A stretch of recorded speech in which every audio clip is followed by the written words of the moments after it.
తండ్రి కానీ తల్లి కానీ మనం ఎవరికి శ్రాద్ధకర్మ చెయ్యాలో అటువంటి వాళ్ళు వెళ్ళిపోయిన రోజున దేవాలయంలో అన్నదానం చేసినంత మాత్రాన సరిపోదు.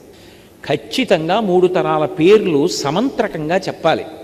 పితృ పితామహ ప్రపితామహానాం అని 3 పేర్లు చెప్పి వాళ్ళకి భార్యతో కలిసి ఉంటే తన ఇంట్లో తాను ఉండి ఏ ఇబ్బంది లేకుండా, అంటే కల్పించుకున్న ఇబ్బందులు కావు, ఆవిడ పక్కన కూర్చోడానికి వంట చేయడానికి దీపం పెట్టడానికి అభ్యంతరం లేకపోతే అన్నశ్రాద్ధం పెట్టాలి. అంటే ఇంట్లో వండి అన్నం భోక్తలకి పెట్టి శ్రాద్ధం పెట్టాలి.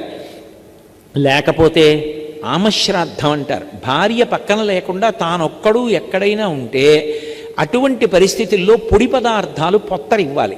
అంటే ఏదో చింతపండు, మిరపకాయలు, ఉప్పు, బియ్యం ఇటువంటివి పొత్తరగా ఇవ్వాలి. పిష్టచూర్ణ శ్రాద్ధం అని ఆఖరికి పొడి వస్తువులు కూడా అన్నీ దొరకట్లేదు.